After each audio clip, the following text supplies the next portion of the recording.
My name is Doreen Taylor. I'm 39 years old. And 3 weeks ago, my 16-year-old daughter Brooklyn stood in the middle of our kitchen with flour on her cheeks, fire in her eyes, and enough love in her heart to feed 18 people, only to be abandoned by the very family she was trying to impress. It was 3 days before my mother's 60th birthday. Brooklyn had decided that her gift would be an entire dinner party. Cooked, decorated, executed. All by herself. No catering. No shortcuts. Just pure heart, skill, and hours of effort she didn't owe anyone.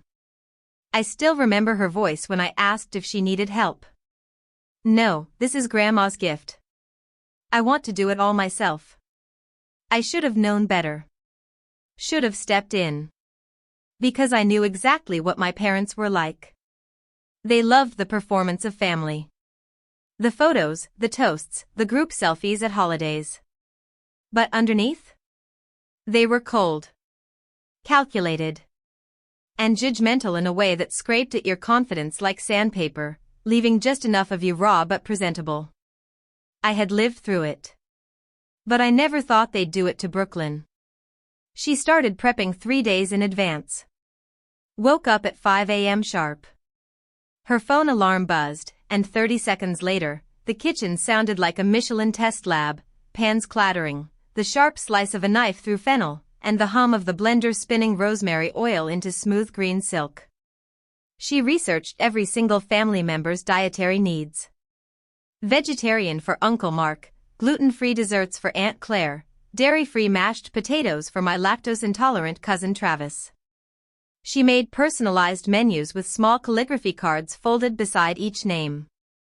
She even ordered carnations, the ones my mom always said reminded her of her childhood home in Ohio. I stood in the doorway that first morning, watching her. Part of me was proud. The other part, it clenched like a warning bell in my chest. Not because I doubted Brooklyn.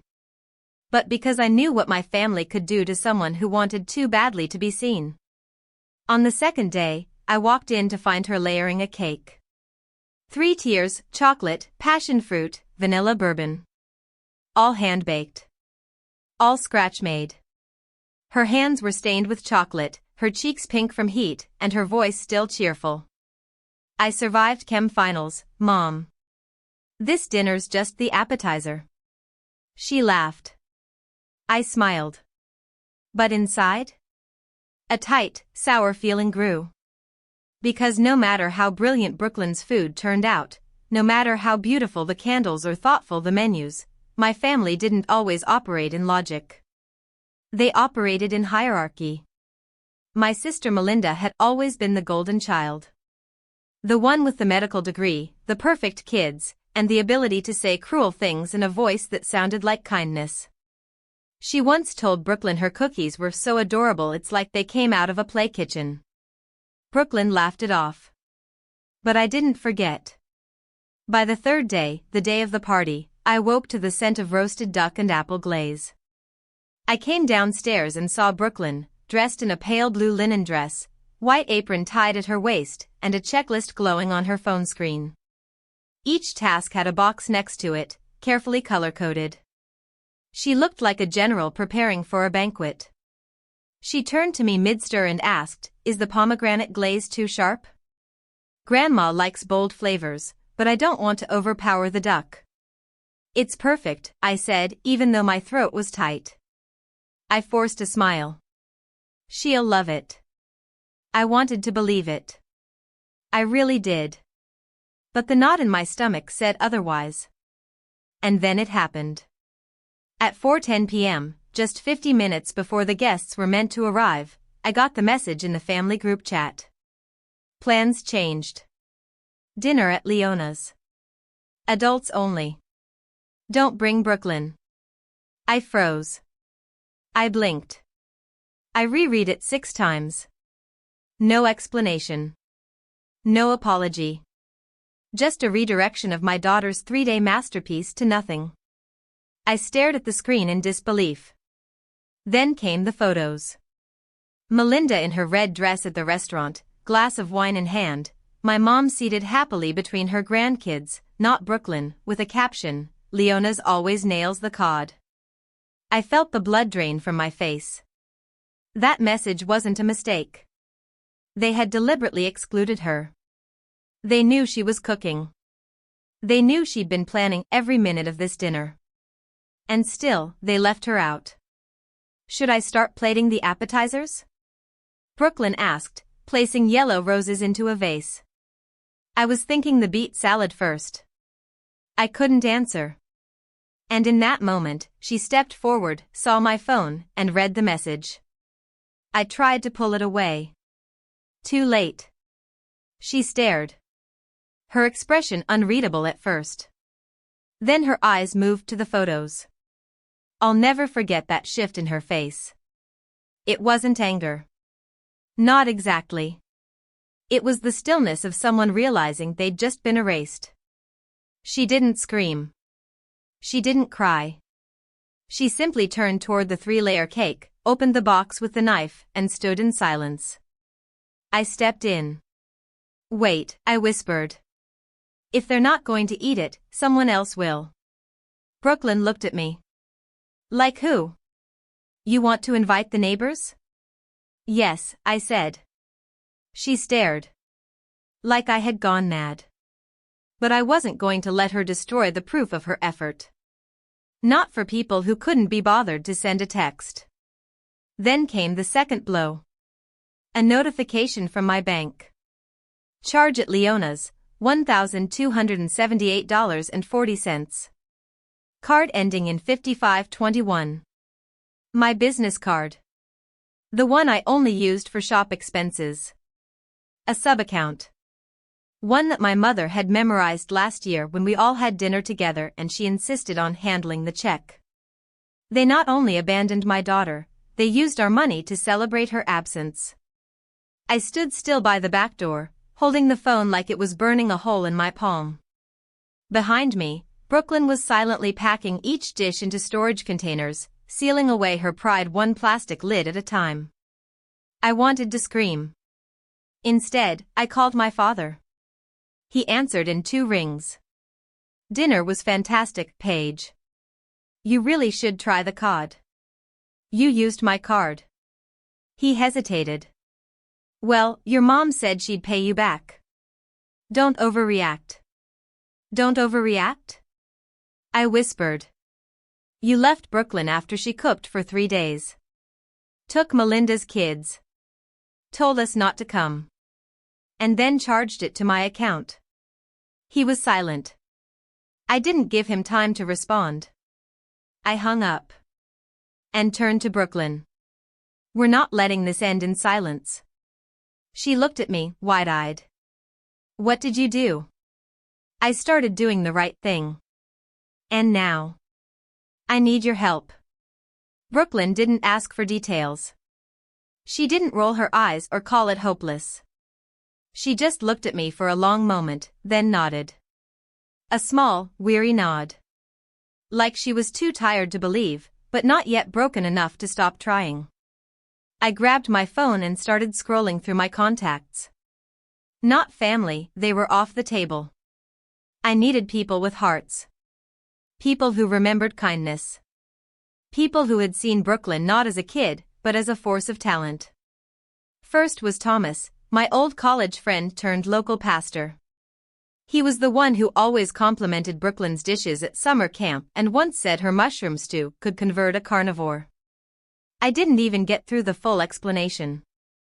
Just said, Brooklyn cooked a dinner for 18, and the family left without warning. I'll bring 3 more, he said. No questions. Just yes. Then I called Maria, the bookstore owner who once asked Brooklyn to teach a holiday baking class for kids. Then Dr. Carol, our neighbor, who still claimed Brooklyn made the best gingerbread cookies on the block. Then Mr. Decker, the retired postman who dropped by every Christmas for her peppermint bark. One by one, they said the same thing. What time should we be there? No one needed an explanation. No one asked if it was awkward or inappropriate. They just heard that a girl had been forgotten, and they showed up. Meanwhile, Brooklyn reheated the apple-glazed roast, hands moving in rhythm, mind still locked somewhere between heartbreak and habit. She didn't say much, but I saw it in her eyes. She didn't want a pity party. She wanted to be seen, respected, taken seriously. "Do you still want to serve this dinner?" I asked quietly. She paused, holding a container of beet salad. Her lips parted slightly like she was weighing something heavy. "Only if they don't pity me." I smiled, despite the weight in my chest. "Are you kidding? They're about to get a 3-course, 5-star meal for free. They'll be honored." She gave a half smirk, not quite convinced. But she didn't say no. And sometimes, that's all you need. 15 minutes later, the first knock came. It was Carol and her husband, holding a bouquet of daisies and a bottle of Merlot.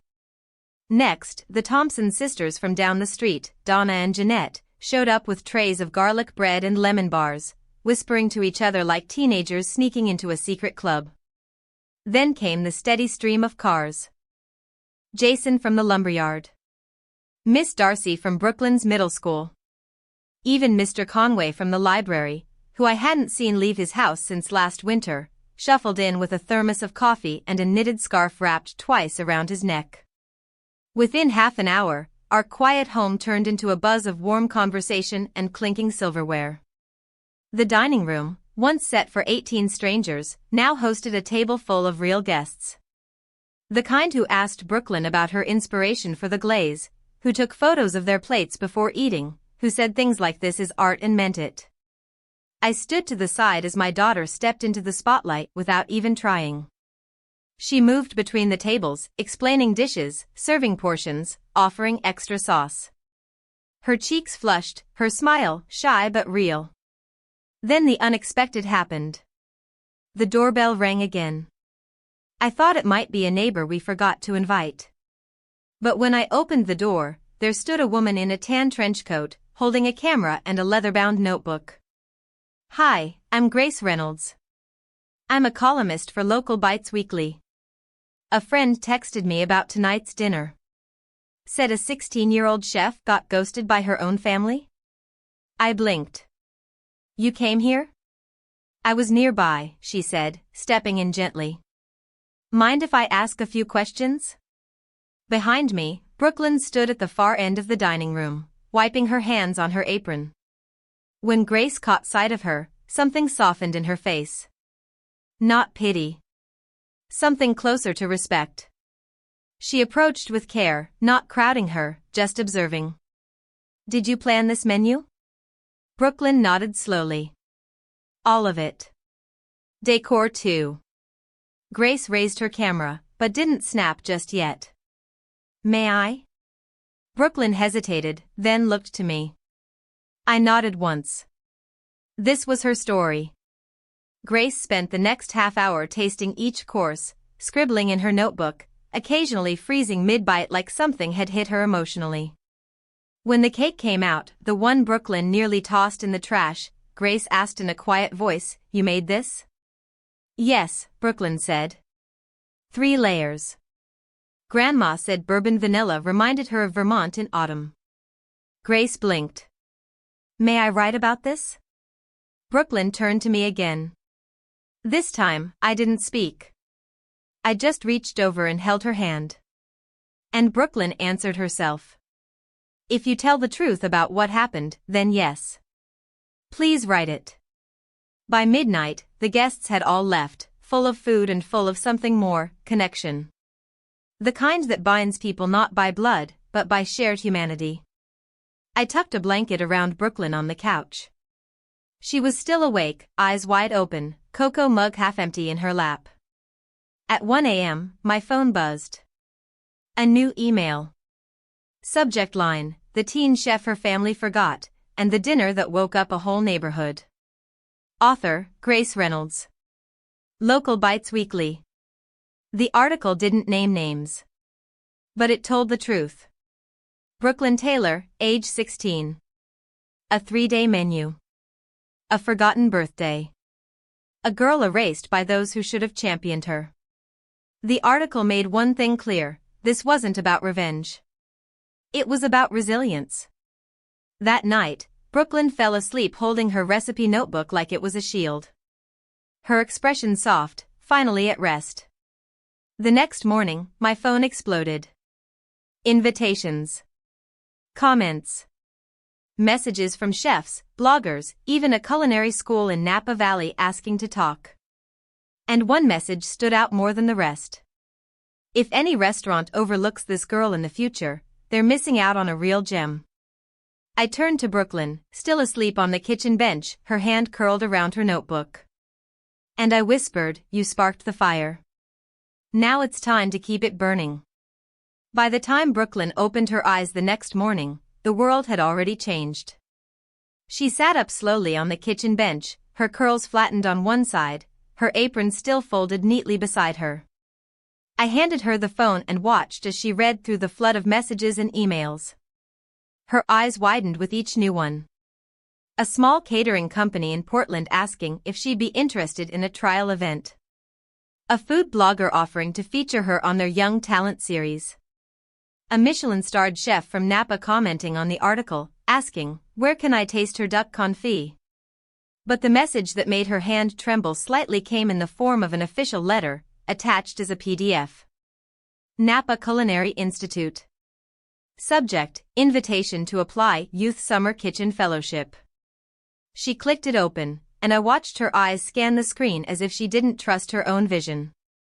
"We read the article in Local Bites," it said. "We were deeply impressed by Brooklyn's creativity, skill, and professionalism. If she's interested, we would be honored to sponsor her participation in our summer fellowship program for emerging young chefs." She didn't speak right away.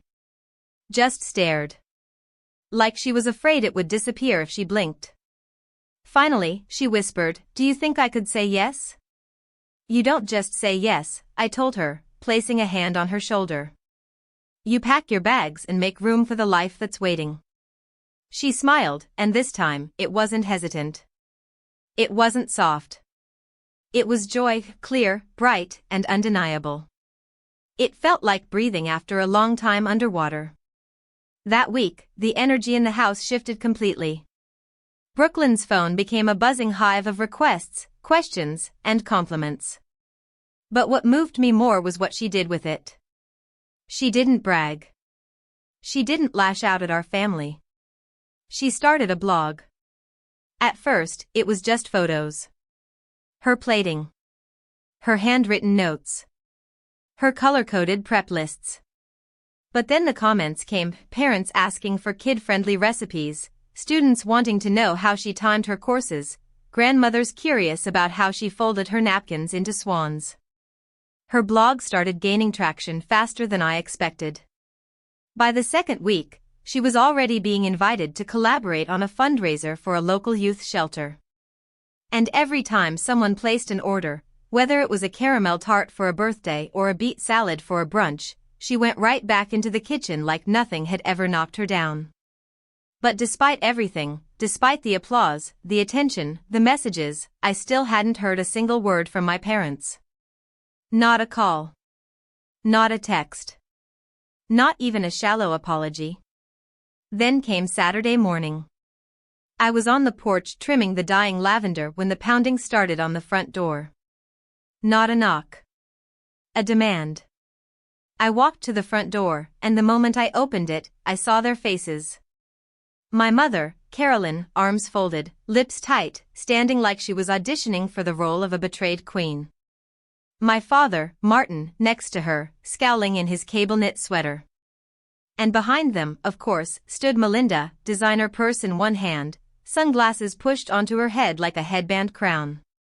"We need to talk," my mother said, pushing forward without waiting for an invitation. I didn't move. "About the article?" "No," my father snapped. "About the family's dignity. You've made a laughingstock of us." I blinked, stunned by the audacity. Melinda stepped in. "You've made your point, Paige. Cousins are calling. Friends are whispering at the club. Do you think this didn't hurt us?" I crossed my arms. Do you think Brooklyn didn't notice when you left her behind? She's just a child, my mother said flatly. No formal training. You were setting her up to fail. I clenched my jaw. She didn't fail. You just weren't there to see her fly. My father stepped closer, lowering his voice like it made him more reasonable. Look. We'll settle the money. I almost laughed. This isn't about the money. It's about the silence. The way you erased her. The way you erased me, again. Just then, Brooklyn stepped into the hallway behind me. She was holding her recipe notebook, still in pajamas. The moment she saw them, she froze. I stepped between her and them without thinking. Melinda's eyes narrowed. You should teach your daughter not to air dirty laundry in public. Brooklyn's voice was small but clear. I didn't write the article. My mother scoffed. But you let them write it. You let the neighborhood think we're monsters. Brooklyn's voice barely wavered. I didn't lie. I just cooked. Before anyone could say another word, the door creaked open from behind. Dean, my husband, Brooklyn's stepdad, walked in from his early shift. Still in uniform. He looked around, scanning the tension like he was reading a crime scene. What's going on? He asked, his voice low and firm. My father stepped forward. This is a private matter. Dean didn't flinch. Not anymore. No one comes into my home and insults my wife or daughter. Not today. No one moved. Then Melinda muttered, "We'll be in touch. Our lawyer will reach out." I smiled coldly. Tell your lawyer to read the line in the article that says, family members were not named, per the subject's request. If people recognized you, maybe it wasn't the article's fault. The door closed behind them, not slammed, but hard enough to make a point. I turned to Brooklyn, expecting tears. But she wasn't crying. She was shaking. Not with fear. With release. As if, for the first time in her life, she realized we didn't have to beg for love that hurt us. We didn't have to twist ourselves into knots to fit a family mold that never fit. That night, Jeff, our neighbor, sent me a video. His security camera had picked up the entire exchange on our porch. And Jeff, being the admin of the Woodburn Lane Community Facebook group, uploaded it with the caption. The family that abandoned the teen chef came back to demand silence. They got the truth instead. It spread like wildfire. Suddenly, people weren't just talking about Brooklyn's cooking, they were talking about character. About standing up for your kids. About what family should mean. And the comments, they were overwhelming. Your daughter is everything I want my kids to be. I read the article to my students today. They cried. Not every family deserves forgiveness. That was the night I blocked every number tied to my parents and Melinda. No more calls. No more messages. No more pretending. We had our family now. And it was enough. 3 weeks after that night, after the forgotten dinner, the article, the porch confrontation, and the video that changed everything, Brooklyn received the letter. It was a real, physical envelope this time. Cream-colored, heavy stock, with her name handwritten in elegant calligraphy, Brooklyn Taylor. The return address made my heart skip a beat. Napa Culinary Institute. Admissions Department. She opened it at the kitchen table, surrounded by 3 mixing bowls, a pot of basil growing in the windowsill, and the unmistakable scent of toasted cardamom. I had just started my second cup of coffee when she tore the envelope open and read it out loud, her voice trembling. We would be honored to offer Brooklyn Taylor a full scholarship to our summer fellowship program. Her story, her skill, and her determination embody the very spirit of culinary excellence we strive to cultivate. She stopped halfway through, eyes wide. This is real? I reached across the table and took her hand. Yes. It's real. You earned this. She set the letter down with a reverence I hadn't seen since she got her first apron at age 7. A week later, I drove her to the airport. She was quiet the whole ride, notebook in her lap, pencil tapping against the edge. Not anxious. Just processing. Like she knew something massive was about to begin, and part of her still didn't believe she belonged in it. I pulled up at departures. She turned to me and whispered, "I'm scared, Mom." I didn't tell her not to be. I just smiled and said, "Good. You're about to grow." And grow she did. Over the next 6 weeks, I received updates through texts, photos, and the occasional late-night phone call when she couldn't sleep. She was working in one of the most competitive youth kitchens on the West Coast. Waking up at 4:30 a.m. running prep stations. Learning sous vide from chefs who'd worked in Paris. Burning herself on hot pans. Crying over failed emulsions. Laughing when her beet tart got a standing ovation from the institute's director. When she came back in early August, her hair was pulled back tighter, her posture straighter. Her hands were covered in faint scars and burn marks. But her eyes, they were calm. Clear. Powerful. And her first words when she walked back into our house? "I brought home fire." I laughed, and she pulled a vacuum-sealed pouch from her duffel bag, her signature orange mint glaze, now perfected and ready for bottling. "People asked me to jar it," she said. "So, maybe it's time I try." We didn't waste time. The very next week, we converted half of my woodworking shed into a temporary test kitchen. I still ran orders for furniture and decor during the day, but by night, we were sealing jars, printing labels, taking photographs, and uploading recipes to her blog, which now had nearly 12,000 followers.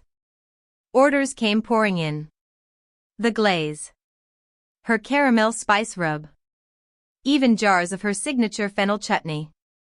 But more than that, she started getting requests, not just for food, but for her presence. A small cafe wanted her to do a guest dinner. A retired couple requested her to cater their vow renewal. The local high school culinary teacher asked her to give a talk. All this, while her grandmother still hadn't called. Not once. Until one Sunday in September. I was wiping down the kitchen counters when the doorbell rang. I dried my hands and opened the door to find a familiar deliveryman, holding a small box. No note. Just a return address from a town 2 hours away.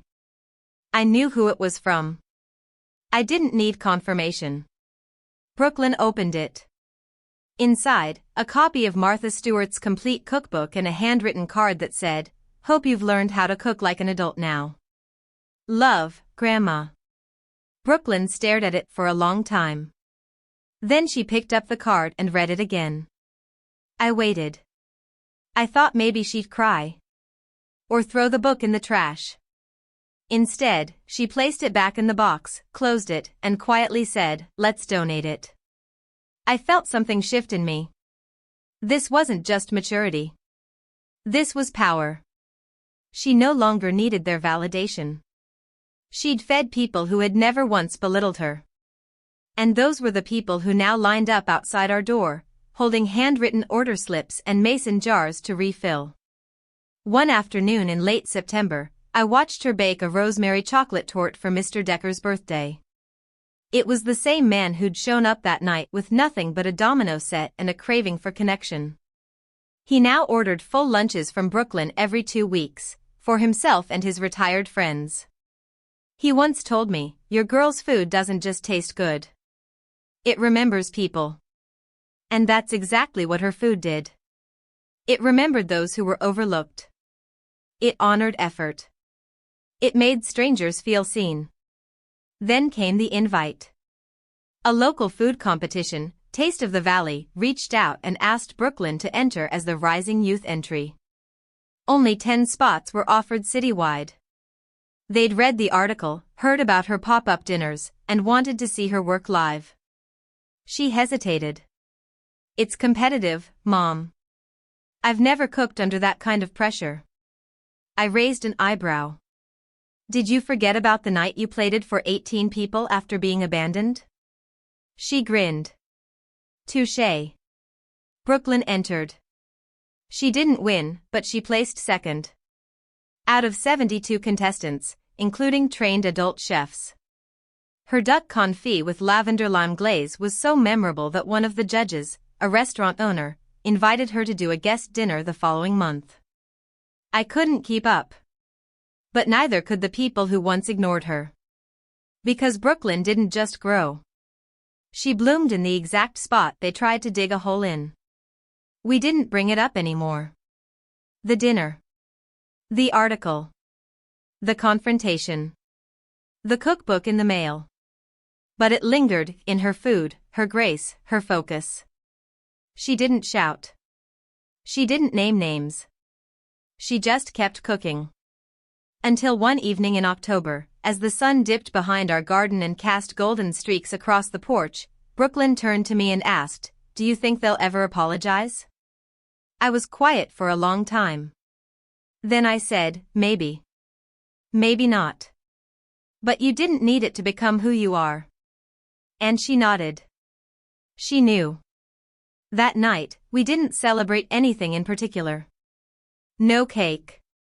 No balloons. No fireworks. Just 2 chairs on the porch, a candle between us, and a jar of her glaze over roasted carrots. And in that silence, that calm, I realized something. This wasn't about revenge. It was about reclamation. We hadn't destroyed them. We had simply outgrown them. It was early November when the past tried clawing its way back in. Brooklyn's catering business had taken on a life of its own. She'd renamed her blog from scratch, redesigned it with the help of a local college student, and was now shipping her signature glaze and spice blends nationwide. What started as a salvage dinner had become a fully registered LLC with a part-time assistant and a waitlist stretching 4 weeks out.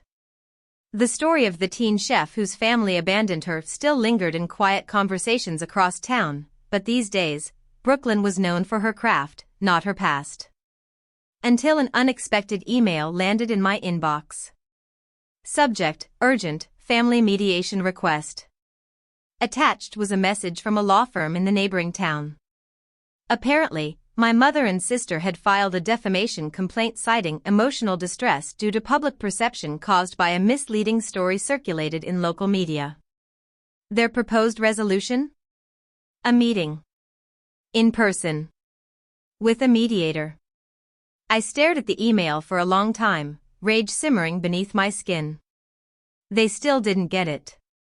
They still thought this was about a reputation. Brooklyn came into the kitchen while I was rereading the message for the 5th time. She was holding a tray of orange blossom shortbread, which she'd made for the local fire department as a thank you gift for helping one of our elderly neighbors after a kitchen fire. I didn't want her to see the email, but I didn't hide it either. She walked over, read it, and just stood still. "They're trying to make me the villain," she said quietly. "They're afraid people believe the truth," I replied. She blinked a few times, set the tray down, and picked up the cutting board, beginning to dice basil like nothing happened. But I saw it. The way her grip tightened on the knife. The way she exhaled too sharply after every few strokes. "They don't want resolution," I said. "They want control." Again. "So what do we do?" she asked. I paused. Then said, "We do what we've always done. We keep cooking." But I also took one more step. That night, I reached out to Grace Reynolds, the journalist who wrote the original article. I forwarded her the email and asked her if she could give us advice. She replied within the hour. "They have no legal ground." The story didn't name names. Everything was fact-checked. But if they keep pushing, I'll write a follow-up. Brooklyn's story deserves truth, not intimidation. That calmed something inside me. But not 2 days later, my sister made the mistake of going public. She posted on her Facebook account a carefully worded, self-righteous status update. "I'm sad to see how people twist family moments for attention. The truth will come out. My mother and I never abandoned anyone. We just chose sanity over chaos." And I refuse to be shamed for that. Within hours, the post was shared across town. And the comments? They weren't on her side. Because people remembered. They remembered Brooklyn's dinner. They remembered the article. They remembered the video on Jeff's porch camera, where my mother scolded a teenager for making us look heartless. Comment after comment poured in. Wasn't this the same family who left a girl with a full dinner table and didn't show up? Saw that video. You didn't look like you were choosing sanity. You looked ashamed you got caught. Funny how the truth always feels like an attack when you've lived your life stepping on others. Brooklyn saw the post. She saw the comments. But she said nothing. Not a single word. Instead, she baked.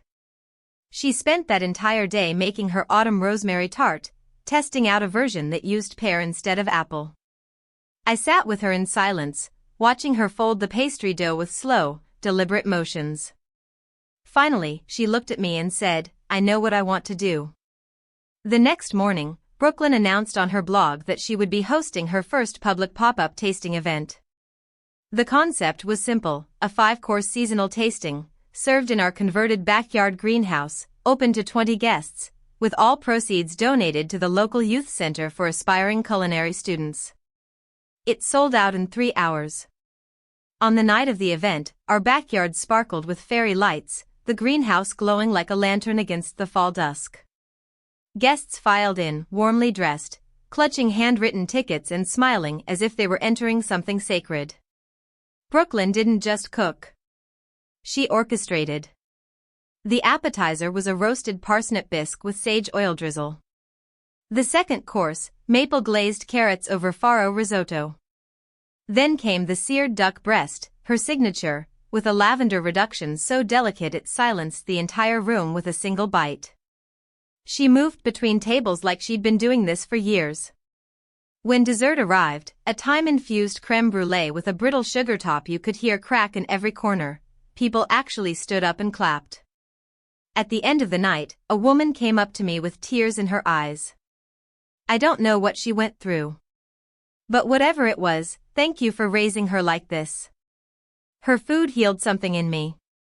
I nodded, holding back my own tears. Brooklyn didn't need a courtroom. She didn't need a Facebook war.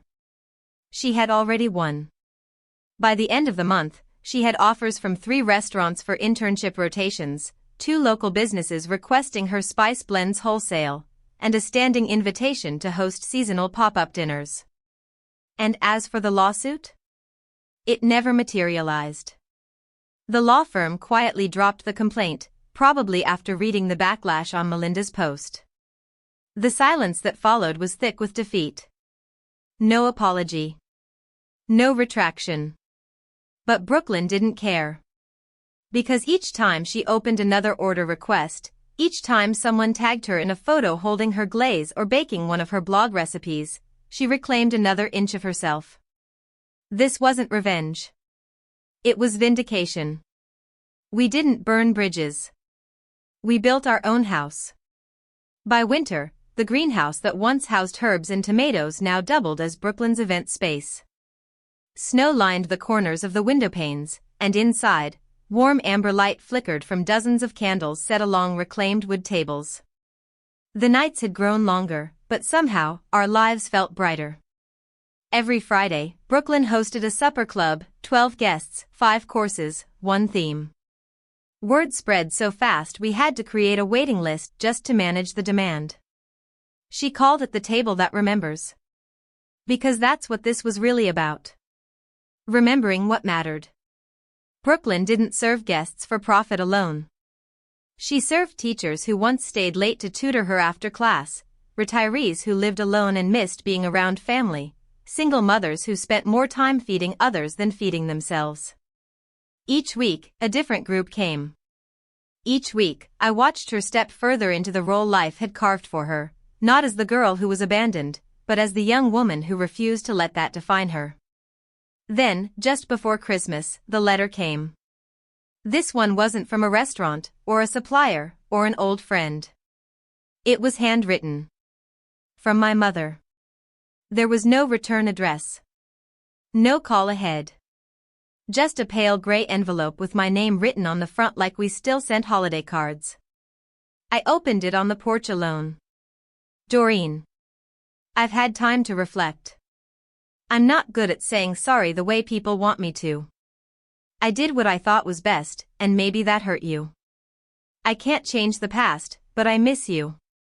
And I miss Brooklyn. It's Christmas. Do what you want with this letter. But know that my door is open. Love, Mom. No apology. No acknowledgement of what she actually did. Just a carefully phrased manipulation, cloaked in nostalgia and the season's timing. I read it twice. Then I folded it neatly and placed it in a drawer. I didn't show Brooklyn. Not out of fear, but out of protection. Because while she had risen far above the pain, some cuts didn't need reopening just to check if they still bled. 2 nights later, as snow began to drift quietly outside, we hosted our final supper club of the year, the winter memory menu. Every dish was a tribute to the year we had survived. The soup was butternut squash with rosemary and coconut cream, like the one she'd made that forgotten night in June. The main course, roasted duck with pomegranate glaze, a callback to the meal no one ever tasted. And dessert? The same 3-layer cake. Dark chocolate on the bottom. Passion fruit in the middle. Vanilla bourbon on top. The cake she'd once nearly thrown away. Only this time, she sliced it proudly, describing each flavor with warmth and clarity. No trembling hands. No downcast eyes. I watched from the back of the room, standing just beyond the candlelight, as the guests took their first bite. One woman closed her eyes and sighed like she'd been waiting months for that exact flavor.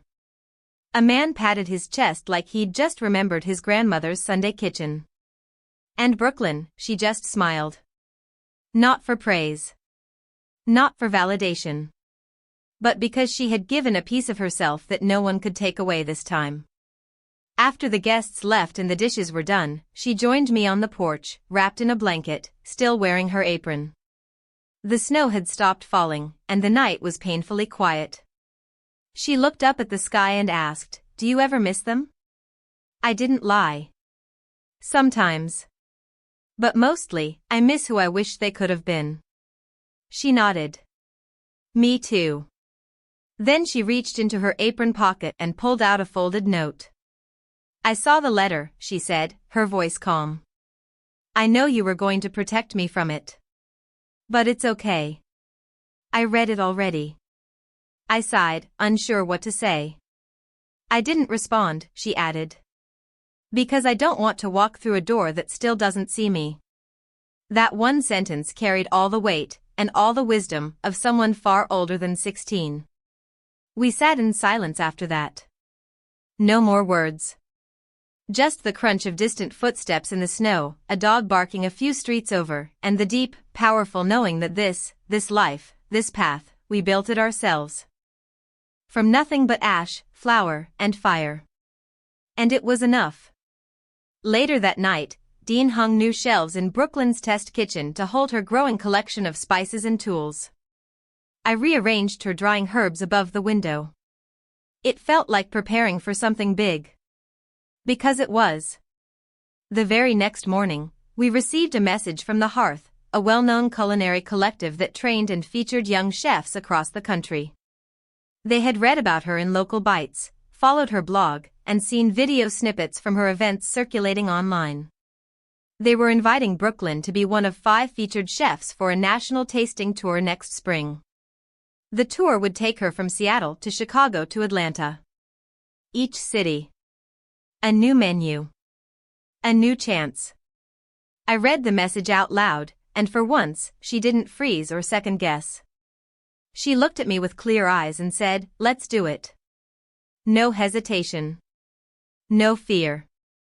Because Brooklyn wasn't the forgotten girl anymore. She was the chef people crossed states to taste. Spring came sooner than expected. And with it, the tour. Brooklyn's name was now printed on menus, programs, and culinary features in cities she'd never even visited before. At 17, she was the youngest of the 5 chefs selected for the Hearth's tasting circuit, but you wouldn't have known that from the way she carried herself. Her jacket read Chef Brooklyn Taylor. Not junior, not guest, not apprentice. Just chef.